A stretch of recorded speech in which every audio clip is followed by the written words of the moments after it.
you, Hunter? Thank you so much for accepting the invitation, and I'm so happy that you are here. And I'm very excited because this is my first interview in English. So Well, we're gonna speak Spanish too if you want. cool. But I'm very brave because I don't like to talk in English on video. Well, But you speak perfect English, so thank you. So how are you, Hunter? I'm good. It's Sunday, finally a day to rest a little bit. Sunny. We're getting ready to move into spring here, hopefully, in North Georgia. It's been cold and rainy for 2 or 3 months, so we're ready to move it along and get into some warmer weather. Cool. How are you out I'm there? I'm good. It's kind of cold in Vegas. Vegas? But it's really pretty outside. I love these season. It's really nice. Yeah. It's funny. I'm from tropical weather, but I love cold weather, and I really enjoy it when Yeah, well, when I it's think a cold. lot of Venezuelans like it. And when it snows, that's something obviously, unless you're in Los Andes, you're not going to see that in Venezuela. So. Yeah, yeah, definitely. So I'm gonna talk. So I'm gonna tell you guys. I found Hunter on Instagram, and it surprised me that he was very aware of the whole situation in Venezuela, but also the guy is a patriot like me, and he's a Trump supporter, and he is very aware of what's going on in Venezuela, and also what is happening in this country. So first of all, how you are so familiar with the Venezuelan situation? So, let's see. Gosh, this was April, maybe April 4th, the first week in April, probably in 2017. Okay. I was reading. My background is finance and banking, so I'm always interested in um, economic topics all over the world. And I knew about Venezuela. You see the memes and the jokes about inflation and Yep. eating trash and stuff, which is not a joke, but I was reading about Bitcoin and how they were mining Bitcoins in Venezuela because state the state essentially subsidizes the power, so it Yep. makes it profitable to actually mine Bitcoins, which in the United States really wouldn't be.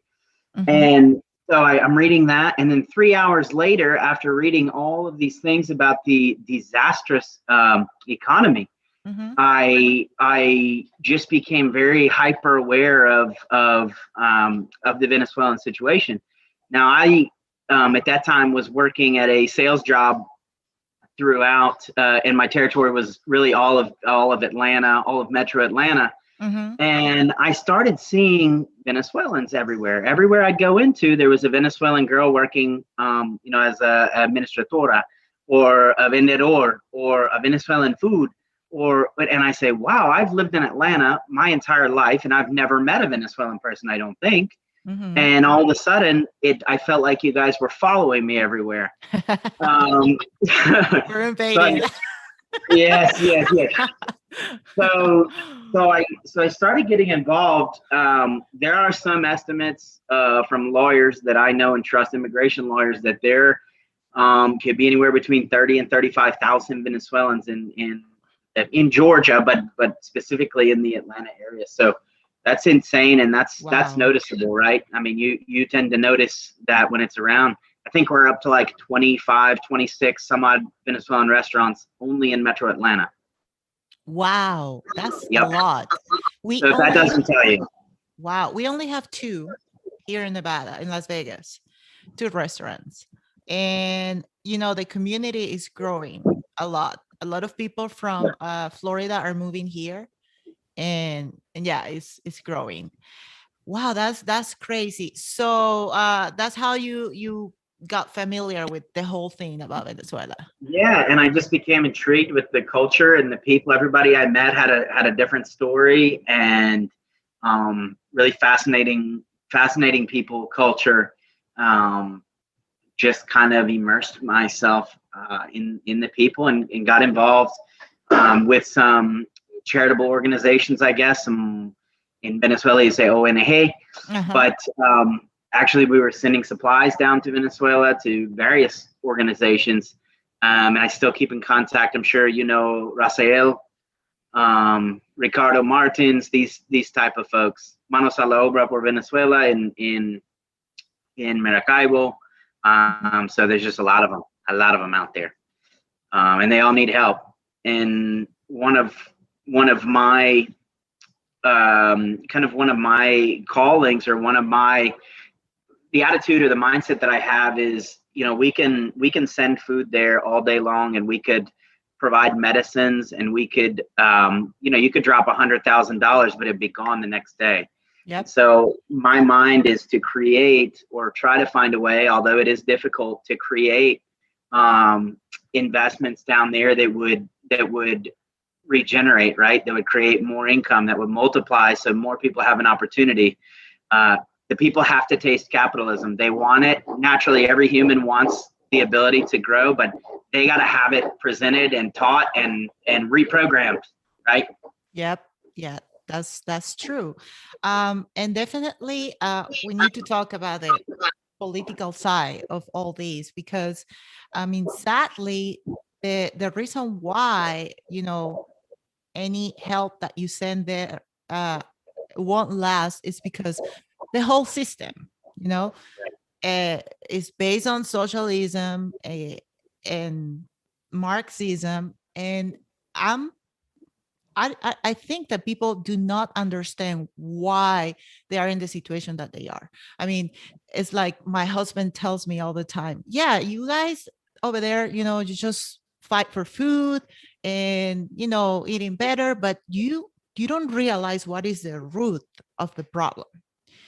And this is telling me, or I'm going into the point that the political leadership, and I'm talking about the opposition, is the same as the government. They're socialist.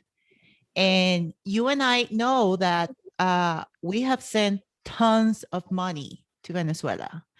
And over $1 billion since over $1 billion, exactly. And with $1 billion, you could, those type of investments, I mean, that is exponential in Venezuela. That is huge money. It's not huge money in the past. That was chump change. They make more money in oil than that in one day. But the bottom line is, with that type of thing directed in the right direction, that changes the world, and nothing's changed. In fact, it's gotten worse. So the only thing that's changed is that political opposition has become more wealthy. Exactly. They are all over the world living a luxury life. So we're talking about people that they haven't had a job for, like, I don't know, 4 or 5 years, something like that. Yep. And they live like kings. They might live better than you and I, and we work. Exactly. And we're still paying taxes. And, right. It doesn't bother me that they're trying to help people over there. What it bothers me is that my money doesn't get to the people that need it. And it never will. And never will. Yeah. And yeah. And, when I see, like, for example, Vecchio, which is the official ambassador here, the Venezuelan ambassador here in the United States, and he's just keep asking for more money. It's like, when this is gonna stop? I mean, when? Well, it's, to me, and most people don't understand this, and a lot of Americans, even relatively informed Americans, don't understand the power of the lobby, the Venezuelan lobby. And these people may say they're opposition and they want, this, but they're actually lobbying the United States government now, and did the whole time Trump was in office, to relieve the sanctions on Maduro. Now, why in the hell would you want to make life easier for a murderous dictator? Well, the only really short answer for that is because you're on his team. Exactly. Like, you're on the same team. So that's very easy for me to see. A lot of, and back to your initial point, a lot of Venezuelans don't understand that. They don't want to believe it. They don't want to believe it because they're so desperate, and they're so, for lack of a better word, just mind effed, that they can't understand that these people that appear to be a savior are not there to save them. They're maintaining a perpetual control, and they're paid off. And that's the easiest way to put it. There are some brave ones, but even the brave ones are paid off. Yep. It's it seems like they're just making a living from the Venezuelan suffering, Of which course, and is all the inevitable amount of foreign aid that's going to come in. Well, who controls that? yeah, which is very evil, Yeah. honestly. Um, so now that we are talking, you are very aware of the Venezuelan situation. I mean, do you, when you compare the Venezuelan situation and the what is happening here with Biden, I mean, do you feel that this country is going into that direction? Well, it's the same people that are pushing all of this and creating all this. This money all comes from the same place and the same ideology. So, Hmm. yes. And I tell people the United States right now is no different than Venezuela. We just held a banana republic election, and you can say whatever you want. That proof eventually will come out one day, and it is there already, and it's already out. But of course, Hmm. the media is going to choose to ignore that, and that's fine. But I think people, even that voted for Biden, however many votes that wasn't many. Um, they're now starting to understand when they look at the gas pump and they go, "Holy shoot!" Hmm. Gas is about to be $3, and in some places, I don't know because I don't consider California a part of this country, but I'm sure in California it's already over $3, $4. I don't even know, and I don't care. But in North Georgia, where gas is generally pretty inexpensive, in South Carolina, I'm pushing. I filled up for 260 the other day. So these are little things that people who are easily manipulated by politicians, they don't understand that until it hits their pocketbook. And as far as I'm concerned, I'm happy to watch them pay for the decisions that they made. My husband says the same thing. Yeah, I don't care. He's like, I don't care. In fact, the gas in California was $5.49. Perfect. Okay. See, that doesn't Keep even matter to going. me. No, they can eat it. They can eat that. They can pay 10. It could be like France. I don't care. Yeah, yeah, yeah, yeah. It's really sad. So Hunter, there is something that gives me hope in this country, and first is the patriotism that people have here, because if I compare that with Venezuela, to be honest, I don't think that we are a nation with identity, and maybe you know that. I mean, we always were thought that we have a great geography and all that, but as an identity like an American has here, we don't have that, and that's the true. I don't care what people say, but that's the true. Yeah, that's And by design, probably. yes. And likewise, the patriotism that we have is by design. And so I'm not going to say that one is better than the other. I mean, some people might say that we're brainwashed into trusting our own government to the point where Hmm. the United States could do anything and we would never claim fault for it. We would never do anything. And to a certain extent, that's happened in the past. Hmm. But I think you're right. I think in Venezuela, maybe the identity is more focused on a culture, Hmm. music, dancing, beautiful weather, Hmm. uh, very rich in resources. Now, I will say that probably all of this has created a certain amount of Venezuelans that are extremely patriotic and that do want to see their country taken back. And so that definitely is a cause for hope. Yeah, and I think that the patriotism that we have here is what will help us to save this country, Well, because and the if guns. exactly, and that's my other point, and the Second Amendment, which we never had in Venezuela. um, um, and I consider myself, a patriot, because even though I was born in Venezuela, I became a citizen 4 years ago, and I love this country, because this country gave me what my home country didn't give me. So here's the thing: the last thing that I heard from Biden is that he was trying to put um, a lot of regulations to buy guns, and he is planning to go after the NRA. Um, I still think that people are no awake enough in this country, Mm-hmm. and that scares me a lot, because that's what happened in Venezuela. Chavez got rid of all the guns in 2003, no, 2006, sorry. And look, what happened, there, all the mess. Yeah. So you as an American, you can tell people how important is the Second Amendment. What is your opinion about it? Well, I mean, look, I can speak to this very, very personally with Mm-hmm. respect to the situation that a Venezuelan would face. Why? One, girlfriend is Venezuelan. She was persecuted. I have another Venezuelan couple that lives with me. They're Mm-hmm. persecuted, but I also have literally, personally, in Cucuta, stood in front of armed Venezuelan military and thrown rocks.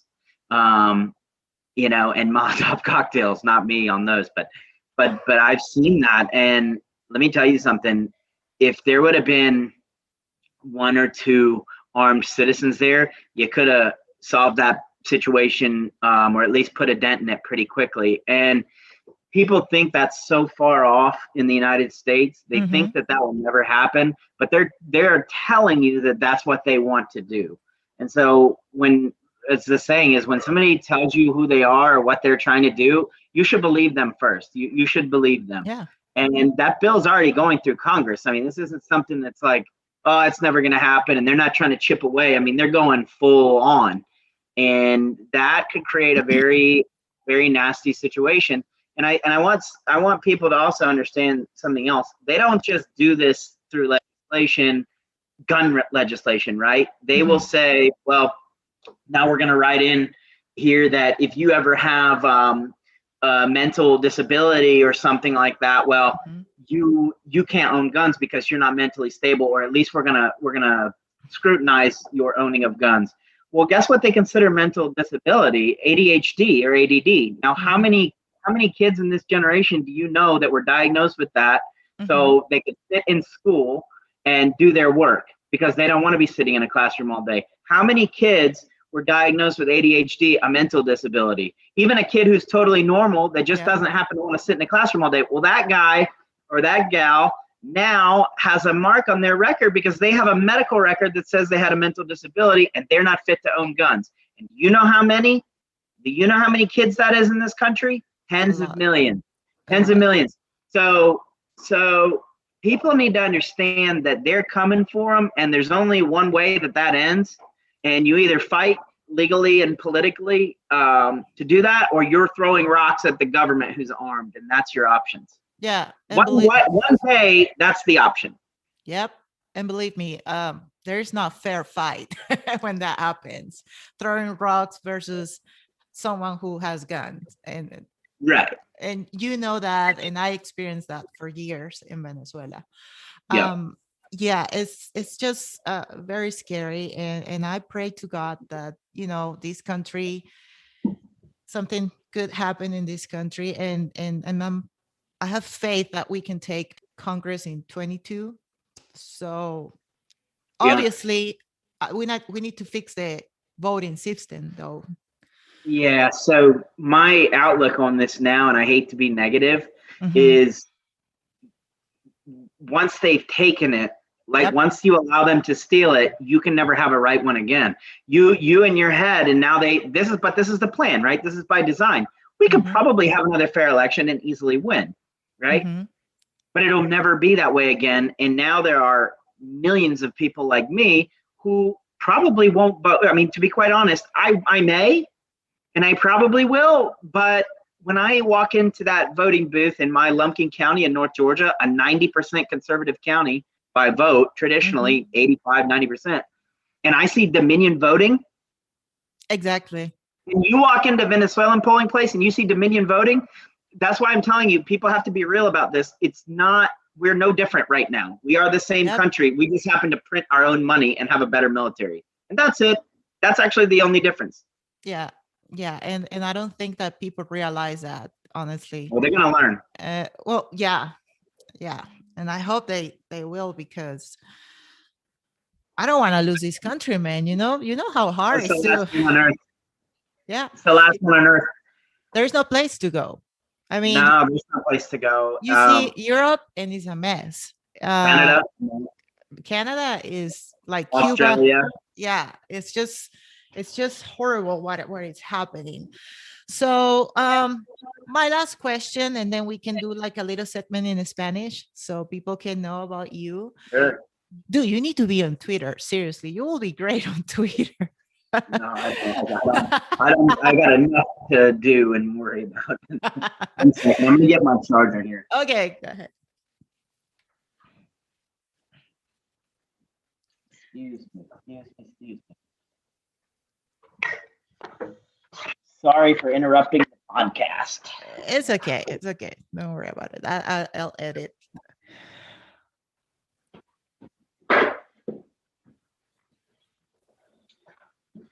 Okay, sorry. So my last question is about, all these bull crap about cancel culture and what is happening in this country. And it's so funny because recently friends said that, you know what? This is bull crap. You just cannot do this. France. Friends. Well, France, though, traditionally is about freedom of expression. I mean, that's the Renaissance. It is France. I mean, but they got, now I don't trust Macron, and I don't think by any means he's some kind of, libertarian or anything like that. No, I think he's a pawn for the globalists. But somebody is saying that out of there, and they're absolutely right. I mean, maybe he means it, maybe he doesn't. I doubt it, but yeah, it's scary. It is scary. And well, look what happened with Mike Lindell, the guy from mypillow.com. And then recently Amanda Enzi, which is she's a beauty influencer, and she got canceled by Sephora.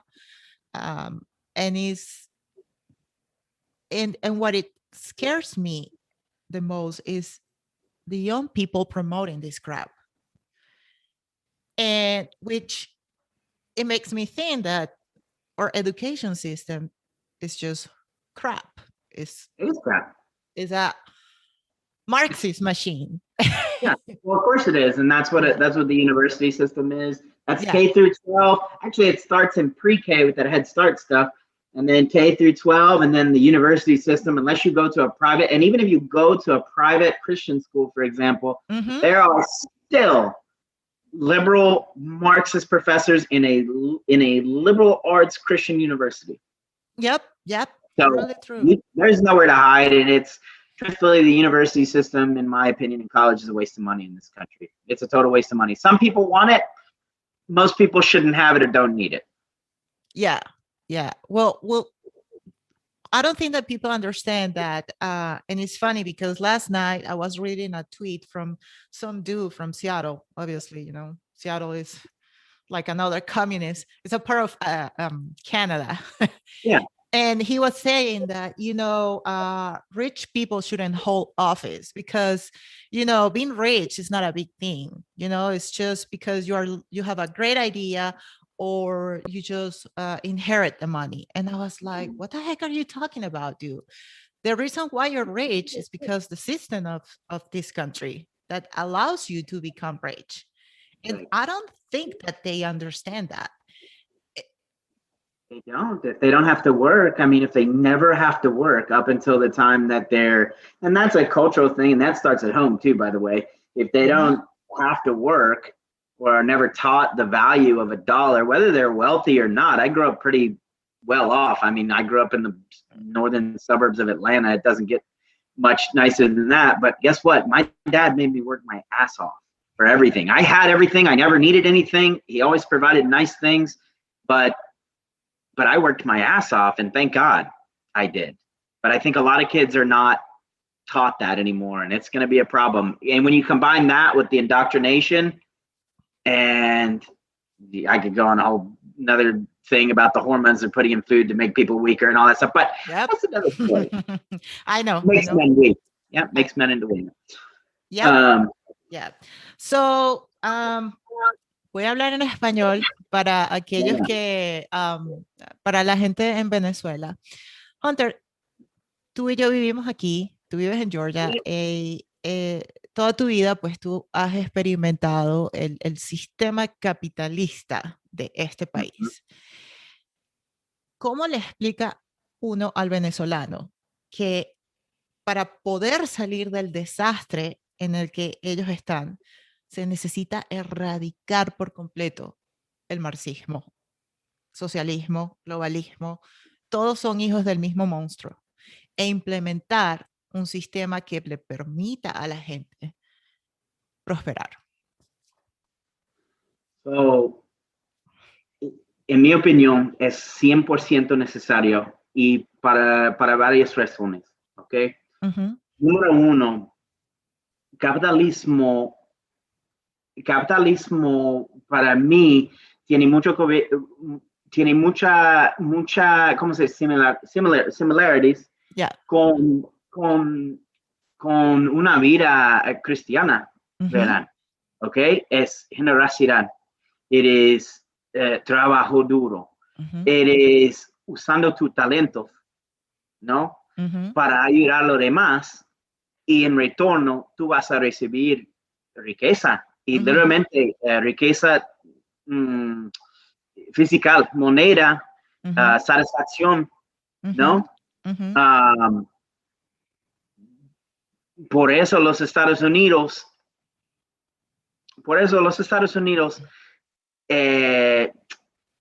da oportunidades a cualquier persona de cualquier color de su piel, cualquier edad, cualquier idioma. No tiene nada que ver con la frontera de los Estados Unidos, no, tiene que ver con el sistema. Okay? Now, obviamente hay otras cosas, sí, tenemos un militar súper fuerte, tenemos, bueno, imprimimos plata, ¿no? Esas son cosas, sí, pero la cultura, la actitud en este país es cómo vamos a ganar, cómo vamos a lograr más cosas.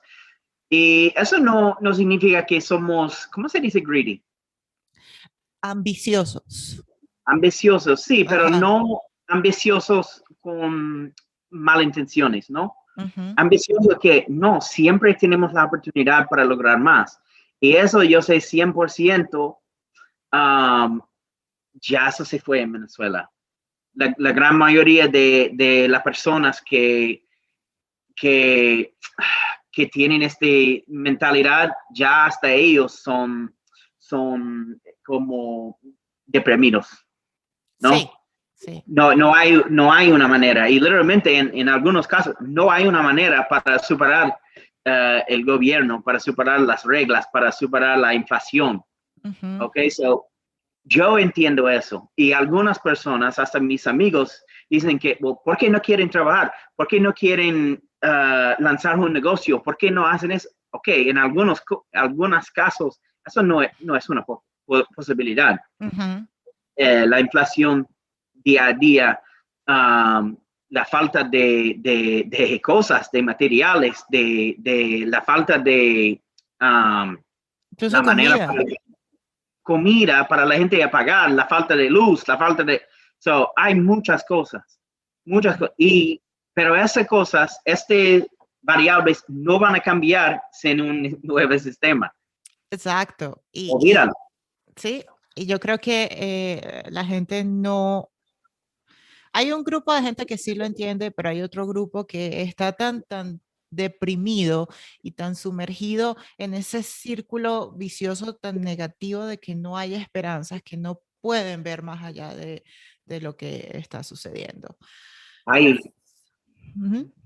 Eso es parte de mi, te voy a decir misión, pero eso es parte de lo que yo entiendo, esperanza y mentalidad duro. Y sí, claro, es más fácil para mí compartir esta actitud, esta mentalidad, hasta en mensajes en Facebook o whatever. Pero yo sé que este tipo de fuerza y energía es lo que es necesario, pero en más, ¿no? Así es.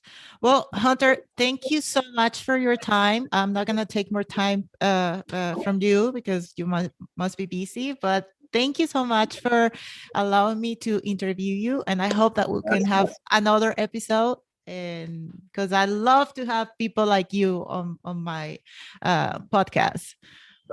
Vamos, let's do it. Y la próxima vez desde un restaurante venezolano en Atlanta. Cool, cool. I will love that. All Michael. right. Well, have a blessed day and God bless you. And thank you so much. All right. Igual. Bye Gracias. bye.